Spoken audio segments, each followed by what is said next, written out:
Good day to you. This next little piece is called Phantoms of the Battlefield.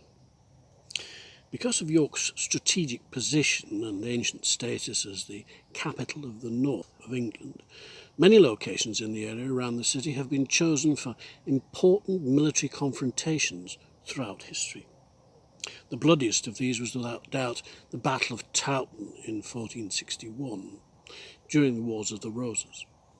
But the one that is probably the most famous was that of Marston Moor, one of the most decisive battles of the English Civil War.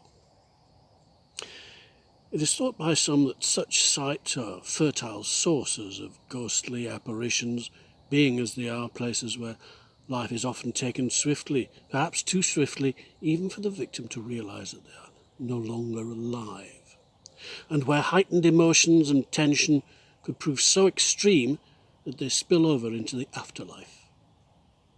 It comes as no surprise then that there have been many sightings of the odd and supernatural around York's battlefield sites. At various locations near Marston Moor, for example, folks do say that they have seen apparitions of soldiers with blood-stained clothing and missing limbs, sometimes on foot, but often on horseback, riding through the narrow country lanes which crisscross the area.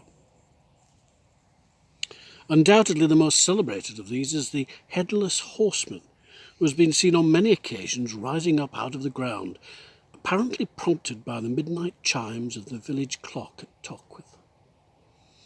Dressed in the finery of a cavalier officer, he lingers for a while near the spot from where he emerged, then digs in his spurs and dashes off at full speed into the night, pursuant of some unknown quest. Having ridden for several miles, he stops and apparently searches around for a while, then carries on, halting several more times before finally turning round and heading for home.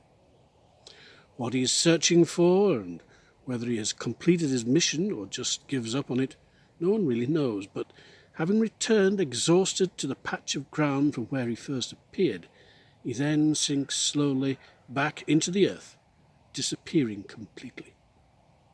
Until the next time. There have been sightings of many other similar figures in the area, some of which have even been condemned for being a hazard to modern traffic.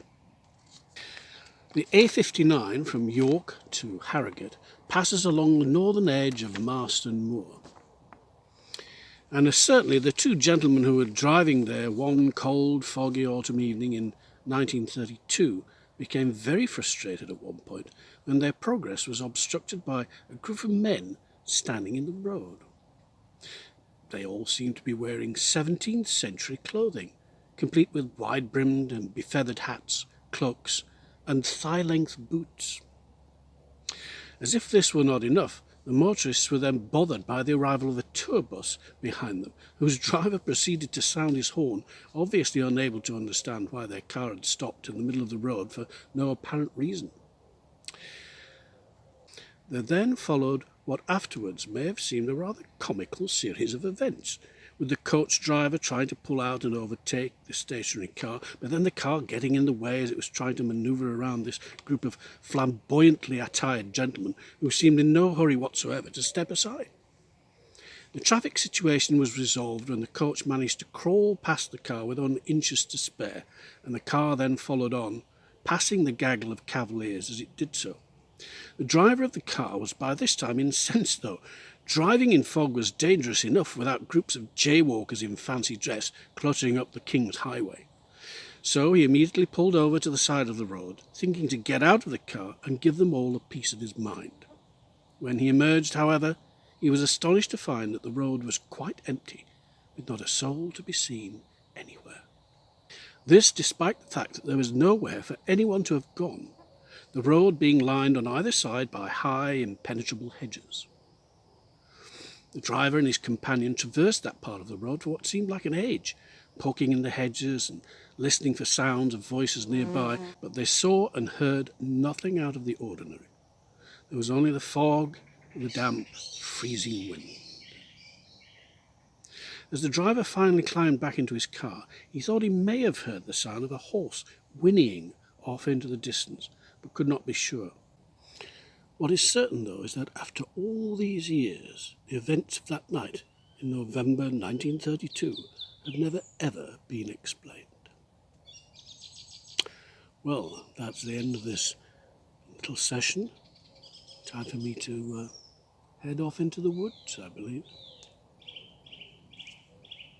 Good evening.